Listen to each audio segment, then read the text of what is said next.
So hey everyone, welcome back to another quick and very interesting tutorial. Where in this quick tutorial, I'm going to show you how you can fix the error if you're facing that your graphics drivers are outdated.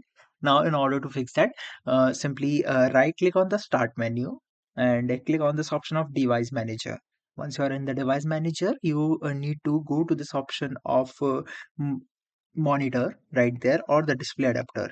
Now here you'll find the display adapter according to your graphics card or your processor. Now for example, if I have AMD processor and NVIDIA graphics card, now in order to fix that, just simply click over there, hit uninstall driver. What it does is remove the driver, but your display will flicker 2 to 3 times and then it get installed again, and that is the updated version. Or you can just simply hit update driver, browse from my computer. Let me pick from a list, select the latest drivers and install it on your laptop.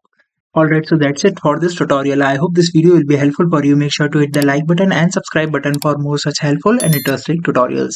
See you in the next one. Take care.